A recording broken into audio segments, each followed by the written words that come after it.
ধন্যবাদ জানাই, তোমার প্রশংসা করি, তোমার জয়গান করি প্রভু। তুমি আজকে আমাকে বাইবেল পড়তে দিয়েছো প্রভু। আমি বাইবেল পড়ে শোনাচ্ছি। হিতোপদেশ 5 অধ্যায় আমি আজকে পাঠ করে শোনাব। পরদার ও আলস্যদাদি বিষয়ে চেতনা বাক্য। বৎস, আমার প্রজ্ঞায় অবধান করো, আমার বুদ্ধির প্রতি কর্ণপাত করো, যেন তুমি পরিণামদর্শিতা রক্ষা করো, যেন তোমার ওষ্ঠাধর জ্ঞানের কথা পালন করে। কেননা পরকীয়া স্ত্রীর ওষ্ঠ হইতে মধু করে, তাহার তালু তৈল অপেক্ষাও সিদ্ধ, কিন্তু তাহার শেষ ফল নাকদানার ন্যায় তিক্ত, দ্বিধার খড়গের ন্যায় তীক্ষ্ণ।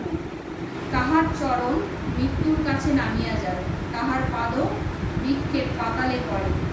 সে জীবনের সমান পথ পায় না, তাহার পথ সকল চঞ্চল, সে কিছু জানে না। অর্থাৎ আমাদের বলছে যে আমরা পরকীয়া স্ত্রীর প্রতি যদি আসক্ত হই, সেই স্ত্রী কীরকম হয়? সে তার স্ত্রীর নিকট হইতে কী ধরে? মধু ধরে, এবং সেই স্ত্রী হয় নাকদানার ন্যায় তিক্ত এবং খড়গের ন্যায় তীক্ষ্ণ হয়, আর তার জীবন সমানভাবে যায় না, সে চঞ্চল হয়। অথের বৎসগণ, আমার কথা শোনো, আমার মুখের বাক্য হইতে বিমুখ হইও না। তুমি সেই স্ত্রী হইতে আপন পথ দূরে রাখো, তাহার গৃহ দ্বারের নিকটে যাইও না, পাছে তুমি নিজ সম্মান অন্যদিগকে দেও, নিজ বৎস সকল নির্দয়কে দেও, পাছে অপর লোকে তোমার ধনে তৃপ্ত হয়, আর তোমার পরিশ্রমের ফল বিজাতীয় গৃহে থাকে। অর্থাৎ আমাদের এখানে বলছে সেই স্ত্রীর হইতে তুমি দূরে থাকো, কারণ সেই স্ত্রী তোমাকে তো সম্মান দেবে না, আর তোমার সম্মান খোয়া যাবে, তোমার ধনও খোয়া যাবে, সম্মানও খোয়া যাবে, তাই তোমার পরিশ্রমের ফল অন্য কেউ নিয়ে চলে যাবে। পাছে শেষকালে তুমি অনুশোচনা করো, যখন তোমার মাংস ও শরীর ক্ষয় পায়, পাছে বলো, হায়, আমি উপদেশ ঘৃণা করিয়াছি, আমার চিত্ত অনুযোগ তুচ্ছ করিয়াছি, আমি নিজ গুরুদের কথা শুনি নাই, নিজ শিক্ষকদের বাক্যে কর্ণপাত করি নাই। আমি প্রায় সর্বপ্রকার মন্দে পড়িয়াছিলাম সমাজের ও মণ্ডলীর মধ্যে। তুমি নিজ জলাশয়ের জল পান করো, নিজ কূপের স্রোত জল পান করো।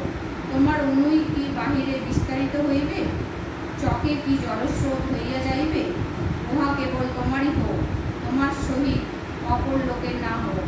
তোমার অনুই ধন্য হোক, তুমি আপন যৌবনের ভার্যায় আমোদ করো। সে প্রেমিকা হরিণী ও কমনীয়া বাত প্রেমী বর, তাহারই উচ্চ যুগ দ্বারা তুমি সর্বদা আপ্যায়িত হও, তাহার প্রেমে তুমি সতত মোহিত থাকো। বৎস, তুমি পরকীয়া স্ত্রীতে কেন মোহিত হইবে? বিজাতিয়ার বক্ষ কেন আলিঙ্গন করিবে? মনুষ্যের পথ তো সদাপ্রভুর দৃষ্টিগোচর, তিনি তাহার সকল পথ সমান করেন।